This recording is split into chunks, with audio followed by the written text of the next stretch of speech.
Okay, everyone can hear me okay? Yep. Yep? Oh, no. Louder? Hang on, maybe I'll use this. Is it going to be better? Okay, all right. So my name's Ian Strange, so I've been based in New York for the past 8 years, but originally from here, and have been travelling a lot for my work. So when I say I'm based in New York, it means I have a student apartment there, but I spend about half the year there travelling for projects. I think in the last sort of 8 years, my practice has really focused on the theme of home and suburbia. And I've been specifically interested in like the home as this, I guess, false psychological construct of safety and security that it sort of comes to represent. And I'm really interested in poking at that as an artist. So I guess at the sort of centre of my practice has been this sort of creation of and documentation of these large site-specific works that actually happen in communities but then become these really polished pieces of documentation that are then exhibited in galleries. So the process of this work is generally speaking working with really large teams, collaborating with communities, which actually allow me to go in there, working with technicians and working within the communities themselves. This one I just finished in Richmond actually a few weeks ago.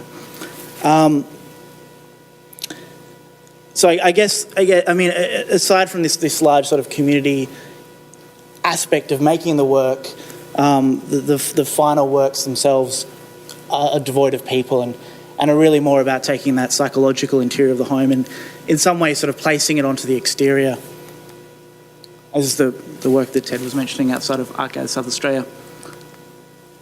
So these are, I mean, as I was saying before, I sort of give you an introduction to my practice and show some background images. This is in Christchurch, New Zealand. This is sort of showing the scale of the process of making these works.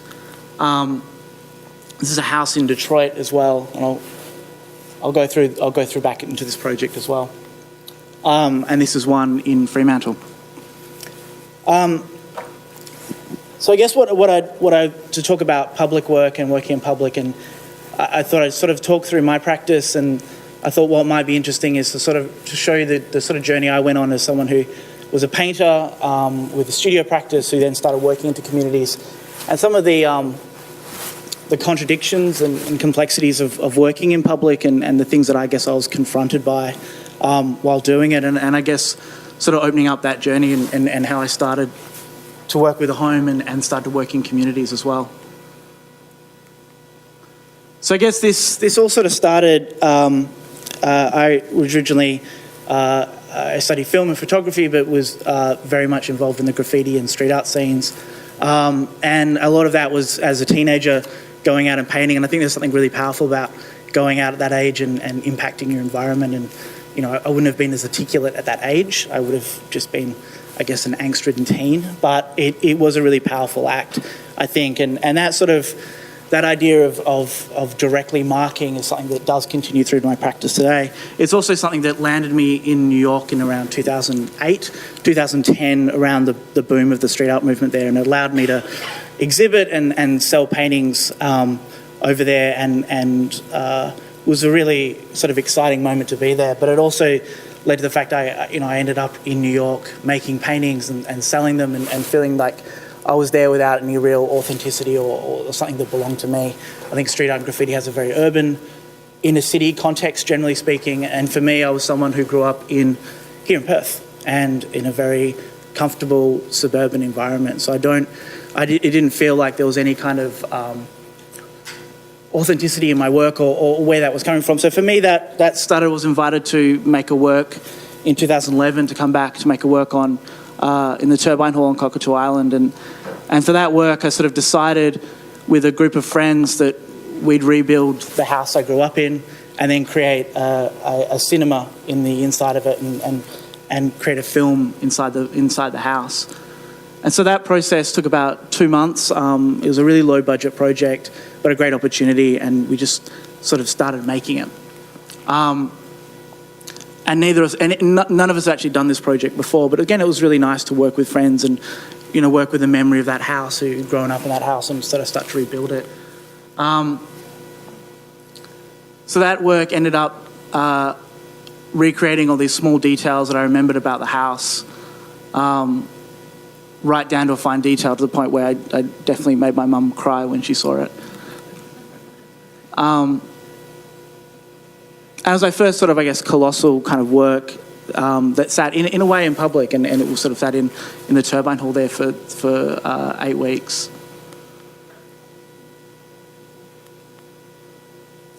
And so the idea of the project was, I think if I jump forward and see these 3 Holden Commodores out the front, it was a performance film destroying the cars, sort of a cathartic act, and then as you walked inside the house, you could walk in and see a film of the cars being destroyed, and there was an aspect of sort of this catharsis of looking at that suburban angst and dislocation that I kind of grew up with, and maybe re-articulating what I couldn't articulate at 15, 16, that maybe go and paint graffiti, that kind of dislocation from place and feeling isolated, but maybe it was the work that a 20-something-year-old me could make, not a 16-year-old me.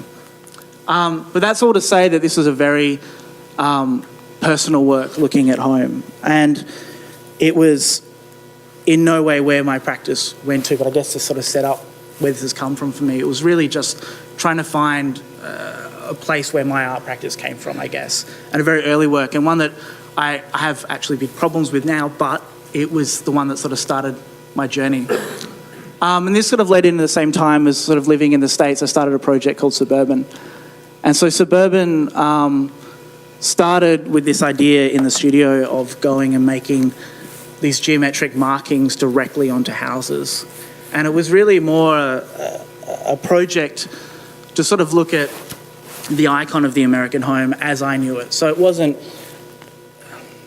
really about the specificity of the locations of these homes, but really about what does the American home mean. And this was me landing in America in 2009, 2010, beginning to make the work in 2011 is very much in the shadow of the GFC as well. So all those questions were being asked, and the criticisms of suburbia, this sort of Levittown America that was being made and had been made up to that date, were really being, I think, re-questioned again. And I think you can start to...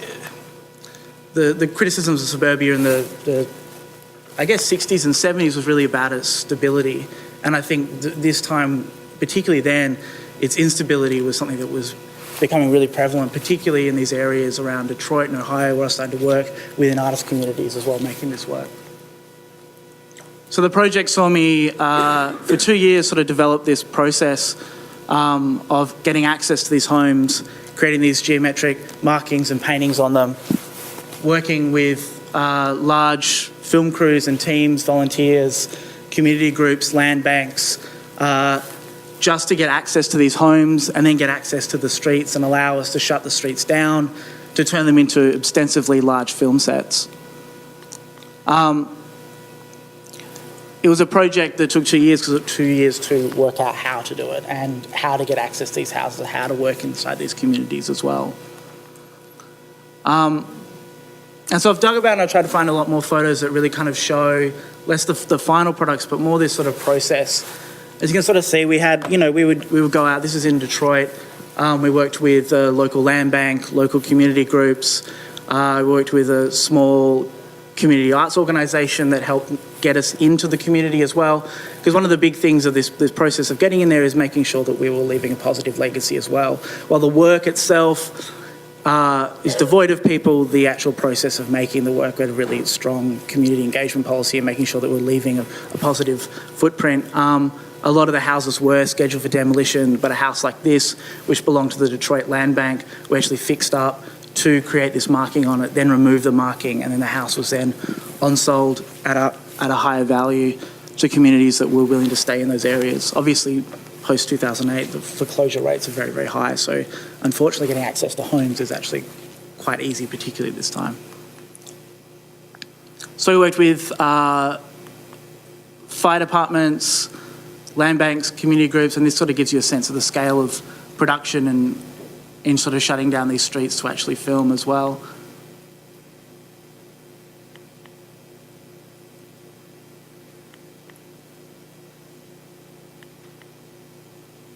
And this is from a shoot in 2013, which is the last shoot of this, where we actually set a house on fire working with a community a community college that a fire training department there as well, which is a huge undertaking. It took 2 years to kind of negotiate getting in there and getting access to it, not because it was so low budget. It was really about them buying in and using it as sort of an educational opportunity for their students as well. In America, what they do is a lot of live burn training with foreclosed homes. So they'll use students to do training and testing in there and also get them used to fires. As much as you do training with in sort of theory, you can never know how someone's going to actually react in a fire. So this is sort of size of our teams. These are friends of mine from Brooklyn and the local guys that we'd meet up with and meet online who'd help and want to bring us out there. So you get a sense of these sort of real camaraderie that actually happens on these things.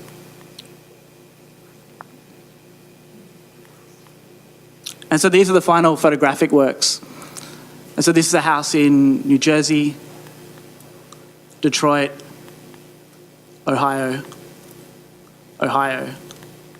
This is in Detroit, and this is in Ohio. And this ended in an exhibition at the NGV in 2013. And I want to talk about this project because I think it's really important to see that this final exhibition actually has nothing of that community interaction I was talking about. The consideration for this project was, I guess, purely formal or looking at the icon of the American home. So really, this exhibition is just the photography and the documentation, as well as these, which are large artefacts that were removed off the houses and turned into these sort of large artefacts and abstract painting works as well. Which, if you want to talk about importing old wood into Australia from an old New Jersey house, I'll tell you a long saga about that one. And the centrepiece was this large 3-channel film work, which again really played with the tropes of how you understand the American suburban home. Well, I understood the American suburban home, which was through the tropes of commercial cinema, which is looking at, I think about E.T. and Donnie Darko and sitcoms and ways that the American home is represented in this sort of Levittown America. So the homes themselves are really stripped of their specificity. It's really about elevating them through film and photography so they become these proxies for all homes or how we imagine the American suburban home. So you're playing against an icon rather than against that specific home and the circumstances of that specific home. Which again, the work was shown in New York a few years later as well, because there is another level of detachment of making that work in America and then showing that in Australia. So I guess I wanted to bring that up because, again, without repeating myself too much, I think the big dilemma for me was it started as a process of an autobiographical kind of work, looking at my own personal relationship to suburbia and home. And then when I did make that work in America, it was looking at the suburban home as an icon, and I had all these interactions with people that never ended up in that final work. And I think for me, there was this dilemma of being someone who had a studio practice and then starting to think about these homes almost from the studio and not really bridging that gap. The biggest problem I had with that exhibition was that it didn't have those stories, or I didn't know how to place that community interaction in there. And so I would call that process, and I would call the exhibition work. And so I guess what I want to talk about is how this was 2013, I guess over the last few years, what I consider process, I now consider work. I consider it all work, and how that has really become front of mind for me. And so a big step for that was the next project, or one of the next projects I was invited to do, was called Final Act. Well, it became Final Act, where I was invited to Christchurch, New Zealand, to make a body of work after the earthquake there. And I think there's a video here that hopefully will play.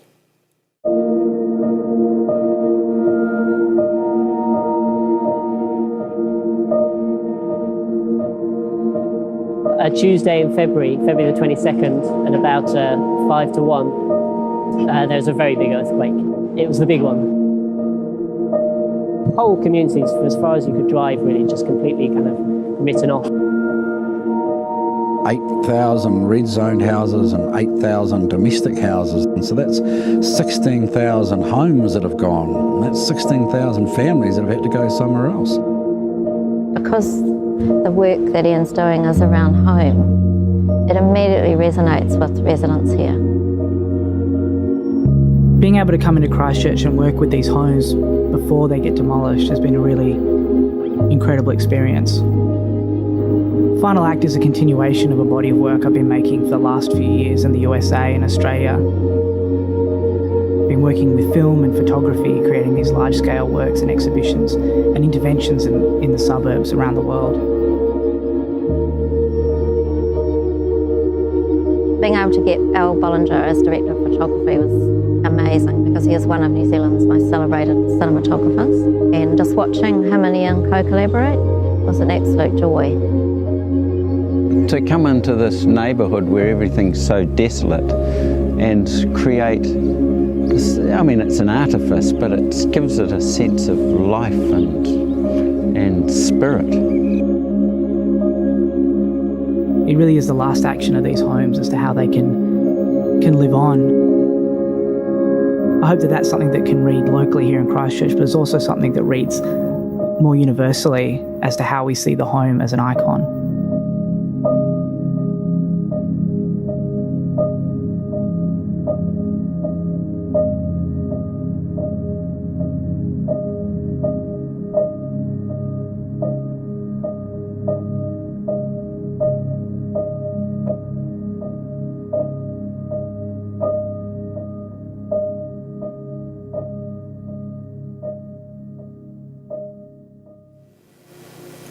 So to give you the context of this project, I think the video does a reasonably good job. So the earthquake in 2011 decimated a huge amount of the centre of the city, as well as destroying a lot of the homes in the surrounding suburbs. At the time I arrived in the city, to do this project, they were still demolishing the centre of the city and rebuilding the city itself. The whole city looked like a construction zone, and they hadn't really moved on to the suburbs or done much demolition at all. I think after something this devastating that a city is still recovering, you can sort of get the sense that, well, there's two earthquakes, but the larger one was happening in 2011. But what was left was something called the residential red zone, which is what you can see here.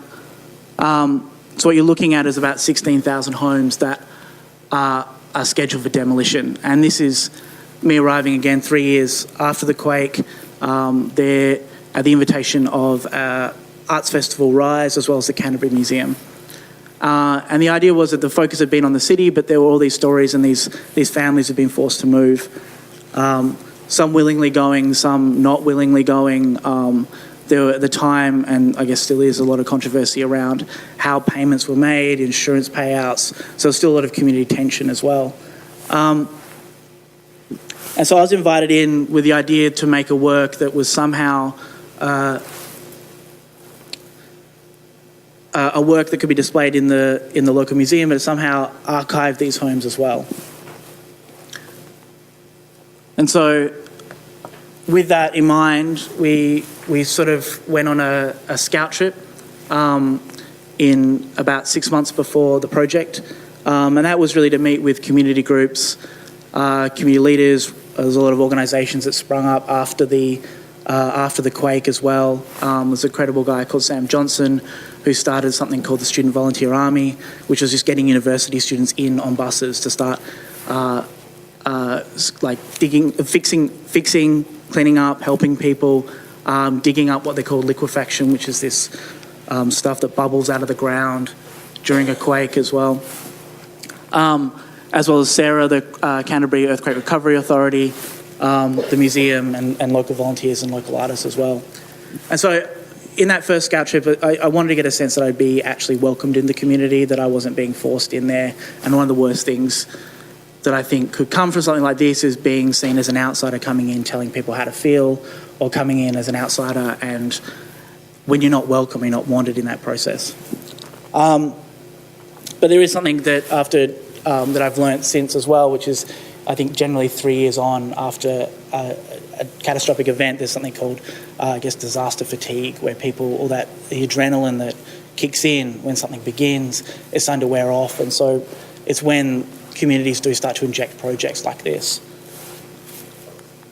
So we found 3 houses in an area called Avonside, and these are all 3 public housing houses, weatherboard houses that seem to sort of capture that, what we saw as sort of an iconic idea of what a New Zealand home was, but also and a home in Christchurch, and a nostalgic sense of one as one that was slightly older, as well as one that felt like iconic houses to anyone around the world as well. I worked for weeks with volunteers to start cleaning these houses up. Again, the idea was that these houses would get brought back to a state that was close to where they were 3 years ago. So the thought wasn't to make a work about ruin, but to make a work about the memory of them and how they were. So a large part of that was restoring the houses and reversing time about 3 years and trying to get them back to a state where they were in a place of, memory. So again, there are still formal considerations here. In many ways, the work is a homage to artists like Gordon Matta-Clark and Richard Wilson, who I really love, and John DeVolo, who I'm a big fan of as well, and it's a huge influence on my work. But it's also making these large geometric cuts in the work is also a reaction to the local site as well. Like when you do walk down these streets, every single house is on a lean, is on a tilt, has a cut in it, is broken in some way. And I think there's something really powerful and kind of base about seeing shelter with a wall removed, and so inside becomes out, and it subverts its core message of safety and security as well, and reveals its vulnerability. I think to make the idea of what I wanted to make was these sort of clean geometric cuts, and then almost paint in them with light. So use light to bring out those negative space cuts. And so this was there were 3 houses. This one had its entire front pulled off, its interior painted white.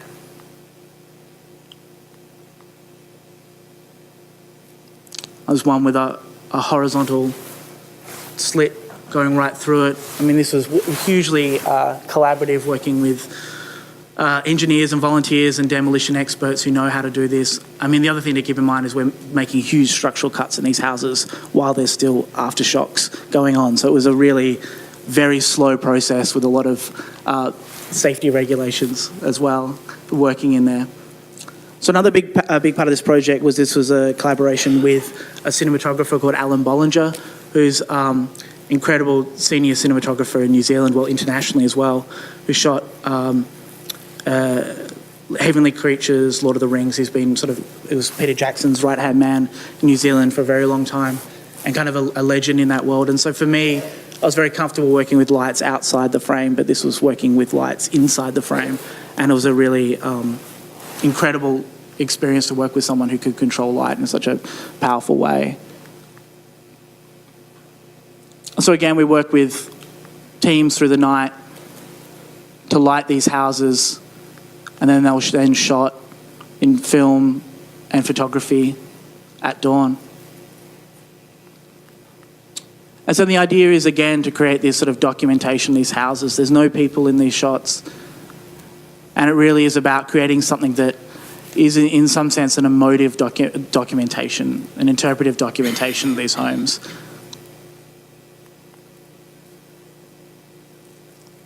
And the other thing to say is, I think a lot of the deaths after the quake were within one of the main production studios in town collapsed, and a lot of the deaths were within the film and television industry.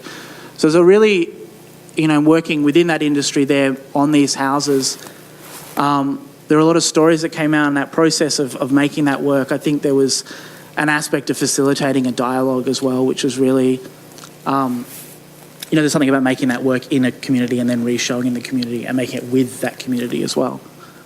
So these are the final photographic works. And so what you're seeing is that house entirely lit, interior painted white with hidden inlaid lighting, shot at about 6 a.m. And And again, you can kind of see how dark the suburbs are. And if you travel through those suburbs, there's no power, no sewerage, nothing. We had to bring in all our own power. But you also get a sense of one of these houses of this sort of, I guess, kind of beacon. I think it's quite a hopeful work compared to the work in America.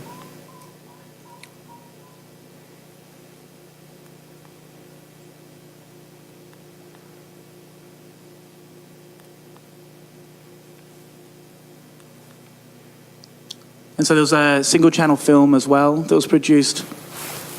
And so this was a 12-minute film that, again, kind of using, I guess using those sort of tropes of commercial cinema, it kind of elevates the homes, and it allows you a level of perspective and distance, but then it allows to make the homes become sort of iconic as well, and representative of larger ideas, I think, and become this sort of index for all homes, index for all of those Christchurch homes, but also of I guess, the idea of home as well in general, this idea of an object of safety and security.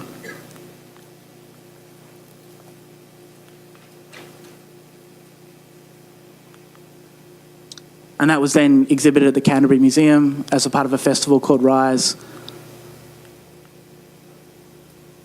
And so the museum brought all of this work into their collection, as well as I wanted to bring in almost an entire house, but they said I could only bring in pieces, so I brought in some pieces of the homes themselves as well.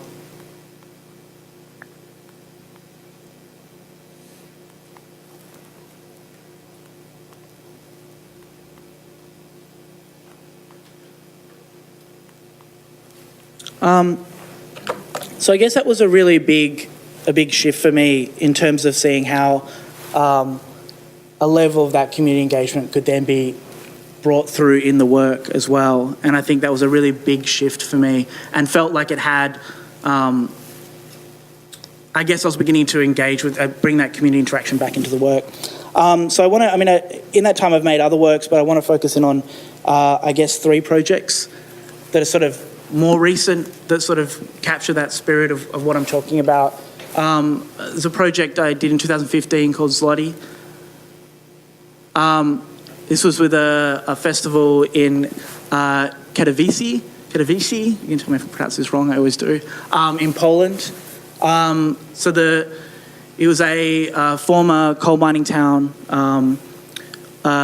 obviously after the fall of the Soviet Union, as well as a lot of the closure in the mining towns has fallen into quite a lot of, I guess, high unemployment, and very close to the situation of actually Detroit, strangely. And so the idea of this project was I was gifted a building there, and I was a curator who was really interested in having difficult conversations about the city and where it was, and creating these public works that would, I guess, create challenging conversations within that community. So I was gifted a building that would have housed 3 or 4 families, mining families, that had been left abandoned for about 8 to 10 years. And the idea of this was to go and research and find this gold wallpaper that was popular in the sort of 60s and 70s, as this sort of, I guess, image of aspiration, a worker's aspiration as well. I mean, these were really, so it was a recreation of a gold wallpaper that was very popular at the time. And the concept was then to slowly and meticulously wallpaper the entire exterior of this building, which sounds really, really great until you're in Poland in light rain for 2 weeks with 3 people. And wallpaper doesn't work, so you end up, glue doesn't work, so you end up using liquid nails for the whole thing as well.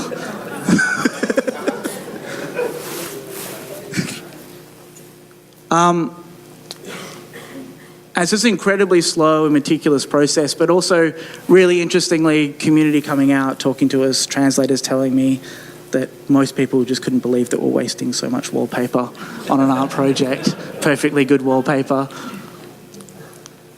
But it became, over the 2 weeks that we were building, it became quite a public spectacle as we were pulling this together. We had lots of people come and volunteer to help as we were making it as well.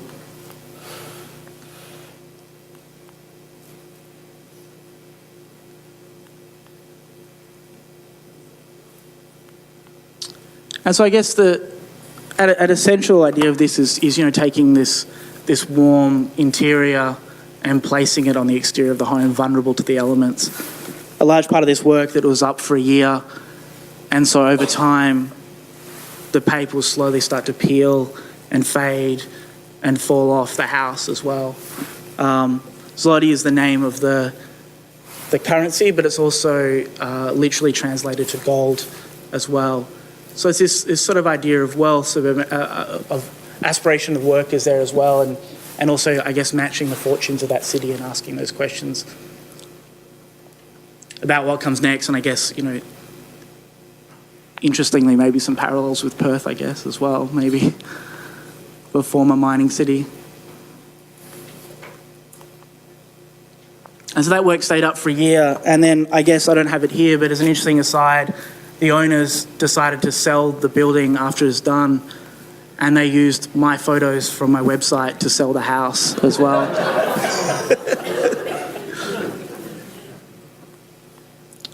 And so it sort of jumps forward to this project, Holdout, that I've really only just started. I mean, it's sort of something I've wanted to make for a long time, but I've been really, really interested in maybe if I jump forward, there'll be some photos here. Oh, it's not holding out. Oh, sorry, so I've been really interested in the concept of holdout homeowners as well. Oh, okay, I'm going to do this in 5 minutes. All right, here we go. So holdout homeowners are basically people who are refusing to leave their homes in spite of great external circumstances. And I think that's something that I'm really fascinated by. So I'll skip through this. In 2016, I started by going out to scout trips out to Fukushima in Japan.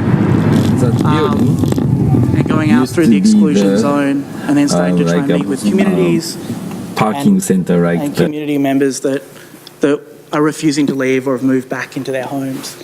Similarly, starting to make connections with people in Chernobyl, Syria, Detroit, back in Christchurch, and starting to piece together a project.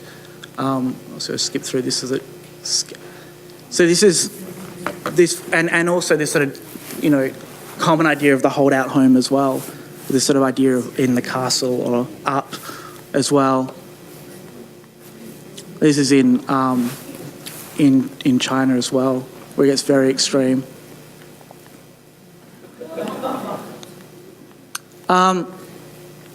And so I'll skip through that, but that's a future project that I'm starting to work on, which is really more focused on collecting community stories and how they decide to document their own stories as well, and then begin to represent those stories next to each other. So really less documenting myself, but taking other people's documentation and beginning to represent that and create these sort of hybrid stories by presenting them as a single idea, as well as an artist. So again, engaging in communities, but really using their stories to tell these sort of larger narratives. And this jumps into Island, which I just exhibited at the Fremantle Arts Centre here, as well as opening that in New York in 2 weeks' time, actually. And so this is sort of the precipice of what I'm sort of talking about, is that exhibition has been trying some of these ideas out. So a lot of this exhibition started with this found photo, which was found in a op shop bin down the road from my studio, which is untitled photo found in a pile of thousands and thousands of other photos. But for me, it captured this sort of idea of the idyllic home. It looks serene, but obviously it's in danger. It's obviously underwater, and it's almost literally become an island. And so I started thinking about those people I sort of met in Ohio and Detroit when I was first working up there on Suburban. And I've been talking about returning back out there to work in those communities and create something that was more reactive and sort of, I guess, use those stories as a jumping off point or brought that into the work. And so I was also starting to think about the home through this sort of loose metaphor of the desert island, a place of personal sovereignty, but also entrapment and isolation.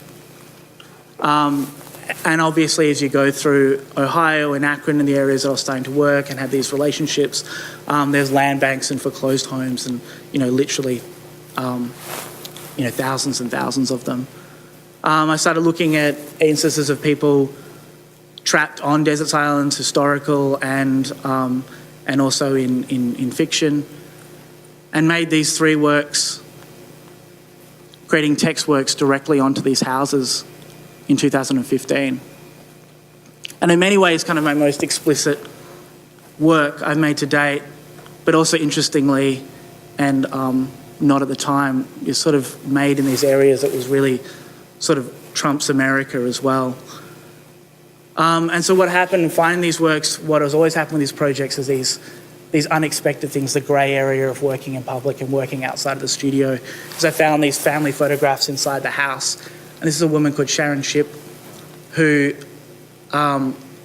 lost the actual house that had the SOS text on it. There's so family photos that were found inside the house, as well as fake cheques, death certificates, bank notices. There's other things like going inside the houses and finding instances where people have literally tried to burn them down as they've left, which, working with fire departments to get into the houses, we've told it's quite common that people will, for insurance purposes, try and burn their own house down as they're leaving. And this is a phone book of one of many that have been set up and tried to set on fire as they've left. And this then brings out again back to Holdout these instances of, nail houses in China where homes become these sort of islands or isolated islands where everything is demolished up to them. People become isolated in their homes. Real instances of people being trapped on desert islands and sandbars. The idea of homes that in Fukushima, which are actually literally turned islands and destroyed as well. And this is a house that was shot by the US Navy. I think it was 3 or 4 miles out to sea. And obviously historical instances in America as well of Hurricane Katrina. People are really writing text onto their houses. Again, a house in China with someone literally writing SOS on their house. That was represented with these sort of concept drawings and markings that I've been making in the studio. And again, the idea of this body of work is to start to present the contradiction of those ideas. And it's still trying to work out how to represent these things and how to open up my studio. And a piece of a house that's obviously been removed as an artefact as well.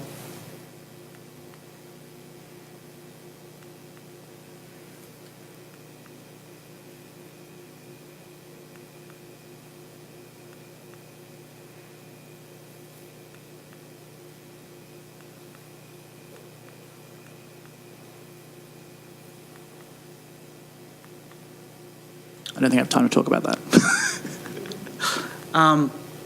And this is also, I think the last step of this is now producing this into a book that becomes a concertina and a zine. I'm really interested in how use kind of photography to then to archive things. It almost becomes a photo album, a sort of a memorial of these homes that no longer exist. And I guess we're trying to get to my conclusion quite quickly, but in a roundabout way, it's sort of saying that there's this grey of working in public that I've been struggling with in my work. But I think in that leaving the studio, I think as an artist, I had these very formal ideas of how to work with homes or how I wanted to work with homes or what I actually wanted to exist when I leave the studio. And I think what I've learned more and more is to not predict what I will find, and I think that those community interactions can inform the work. And it's quite scary as an artist, and also exhibiting the work, as you can see it can look unresolved, presenting it as well. And I think it's quite scary to show something in gallery context that is unresolved, that shows that gum in the corner, that shows the frayed edges or the grey or the difficulty of all these different inputs as well. And I think that's something that I'm still figuring out in my practice, but I think it's something that's really quite rewarding and interesting. I think the idea of how do I take from the real world and these truths and how do I represent them to present these larger ideas, but still pay homage to the specificity of those locations and those communities I'm working in. And I don't have an answer, but it's something I'm really interested in exploring. Thank you.